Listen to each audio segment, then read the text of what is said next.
तो दोस्तों अभी मैं एक साइट पर हूँ और ये वीडियो स्पेशल है उन लोगों के लिए जो सोलर प्लांट इंस्टॉलेशन करते हैं।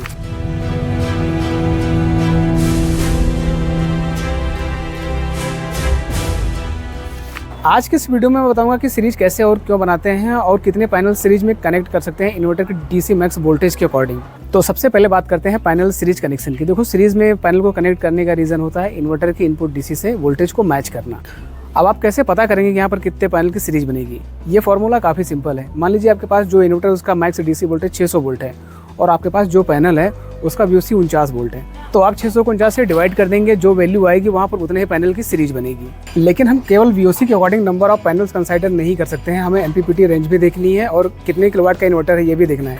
इसके बारे में हम आगे वीडियो में बात करने वाले हैं। उससे पहले बात करते हैं कि पैनल की सीरीज कैसे बनाते हैं। देखिए हर पैनल के 2 टर्मिनल होते हैं, पॉजिटिव और नेगेटिव।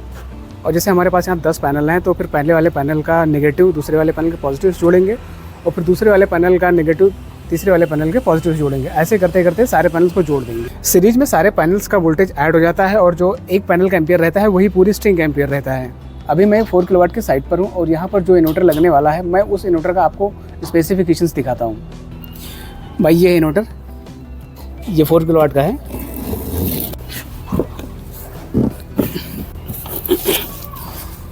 ये सनग्रो कंपनी का इन्वर्टर है और ये है इसका स्पेसिफिकेशंस।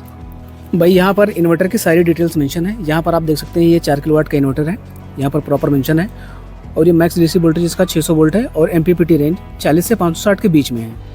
इस इन्वर्टर का max DC voltage limit 600 volt है, मतलब स्ट्रिंग का जो वोल्टेज रहेगा वो 600 के ऊपर नहीं होना चाहिए, नहीं तो इन्वर्टर डैमेज हो सकता है। और MPPT रेंज है 40 वोल्ट से 560 वोल्ट के बीच, मतलब स्ट्रिंग का वोल्टेज अगर 40 वोल्ट से कम रहेगा तो फिर इन्वर्टर ऑन नहीं होगा या तो फिर इफिशियंसी कम देगा, और अगर 560 से ज़्यादा हुआ तब भी इफिशियंसी कम हो जाएगी। और ये इन्वर्टर 4 किलोवाट का है तो 4 किलोवाट से ज़्यादा आउटपुट नहीं देगा, इसलिए हम जब भी सीरीज़ बनाएंगे तो VOC को ध्यान में रखेंगे, MPPT रेंज को ध्यान में रखेंगे, उसके बाद ही सीरीज़ बनाएंगे। अब मान लीजिए एक पैनल है जिसका VOC 49 वोल्ट है, ISC 13 एम्पियर है और पीक पावर 540 वाट है, तो यहाँ पर कितने पैनल्स की सीरीज बनेगी? अब आप में से काफ़ी लोग कहेंगे यहाँ पर 11 पैनल्स की सीरीज बना सकते हैं, क्योंकि 11 पैनल्स का VOC अगर हम टोटल करेंगे तो 539 वोल्टेज ही बन रहा है, जो कि मैक्स डीसी वोल्टेज और MPPT रेंज की लिमिट में है। लेकिन जब हम यहाँ पर 11 पैनल्स का पीक पावर टोटल करते हैं तो यहाँ पर टोटल 5.94 किलोवाट के आसपास निकल के आ रहा है, जबकि हमारा इन्वर्टर 4 किलोवाट का है और ये लगभग 6 किलोवाट के आसपास बन रहा है। तो क्या 2 किलोवाट ओवरलोड करना चाहिए? तो भाई किसी भी सोलर इन्वर्टर को 20 या 25% ओवरलोड कर सकते हैं, ये उसके मैन्युफैक्चरर पर डिपेंड करता है। अब हमारे पास 4 किलोवाट का इन्वर्टर है तो वहाँ पर हम 1 किलोवाट और बढ़ा सकते हैं, मतलब 5 किलोवाट तक उसका लोड दे सकते हैं। और 11 पैनल के हिसाब से 1 किलोवाट अभी बच रहा है, उसको हम लगा तो सकते हैं, लेकिन इन्वर्टर जो एक्स्ट्रा पावर होती है उसको क्लिप कर देता है, मतलब वेस्ट कर देता है, उसका कोई मतलब नहीं लगाने का। इसलिए सीरीज बनाने के टाइम ये सब चीज़ें चेक करना बहुत ज़रूरी है। इसलिए मैं यहाँ 4 किलोवाट के इन्वर्टर पर 8 पैनल की सीरीज बनाने वाला हूँ। इससे इन्वर्टर का मैक्स डीसी वोल्टेज भी लिमिट में रहेगा, MPPT रेंज भी लिमिट में रहेगा। केवल 320 वाट ही इन्वर्टर ओवरलोड हो रहा है, जो कि नॉर्मल है। और साथ ही पैनल की सीरीज बनाने के टाइम टेम्परेचर कोएफिशिएंट को भी कंसाइडर करें, क्योंकि पैनल का वोल्टेज टेम्परेचर डिक्रीज होने पर इंक्रीज हो सकता है।